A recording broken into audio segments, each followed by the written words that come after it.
Hey everybody, it's Nick from Android Headlines, and this is our review of the Xiaomi Mi Max.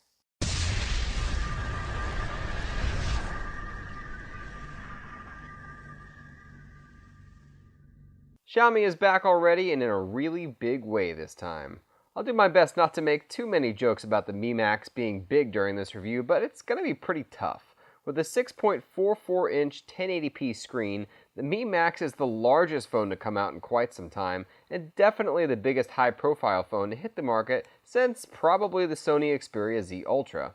As expected of Xiaomi, this phone sells for an incredible $300 or so depending on which configuration you get, but the base configuration is going to be powered by a hexa-core Snapdragon 650 SoC with an Adreno 510 GPU, 3 gigs of RAM, and either 32 or 64 gigs of internal storage with micro SD card support.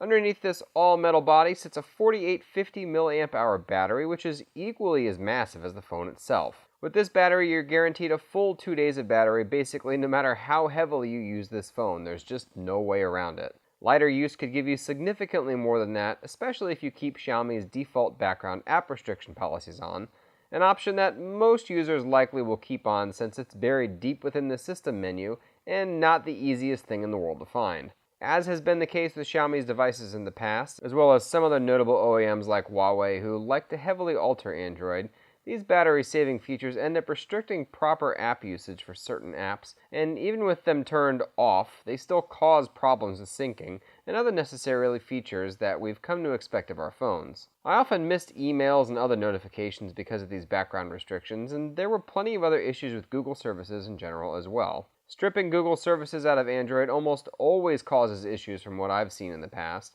so you may want to wait for a proper international version of the Mi Max if you're deeply tied to Google's ecosystem. Xiaomi provides some incredible alternatives to Google though, especially if you live in China, India, or one of the other more officially supported countries in the world. The Mi Max is absolutely chock full of features that will entice users into exploring deeper into the phone than they might have originally thought to.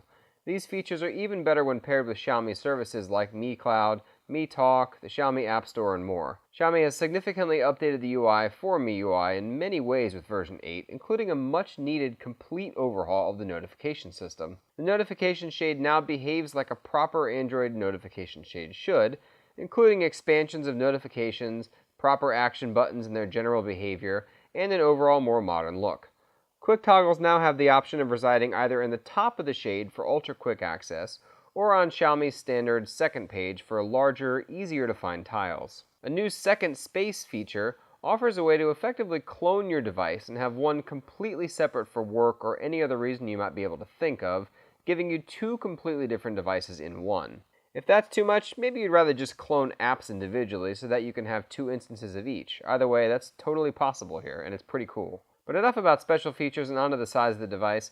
Xiaomi has actually added a few features to MIUI specifically for this phone to help deal with a device of this size, and it starts with this one-hand mode. Of course, one-hand mode isn't necessarily just for the Mi Max, but it makes a lot more sense on the Mi Max given that it's a really huge phone. One-hand mode is activated by a simple swipe gesture on the bottom, and it makes it really easy to quickly do tasks and then go back to that big screen by just swiping back the other way. You can also make the text super small so that tons of information can fit on the screen, and there's even some really cool new additions to the multitasking interface that nest multiple instances of a single app in a vertically stacked tile, such as different browser tabs, for instance. This idea seems to still be in beta, though, for the time being, but once it works completely, it's going to be one amazing feature.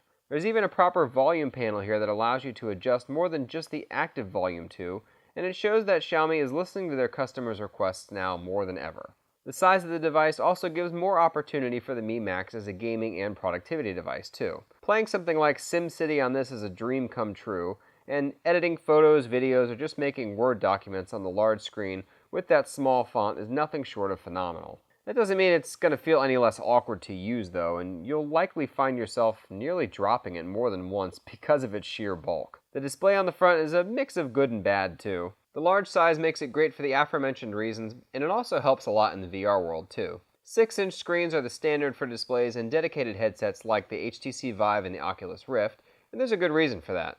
This one helps keep those feathered edges out of peripheral view and helps engross you in VR significantly more than these smaller screens can.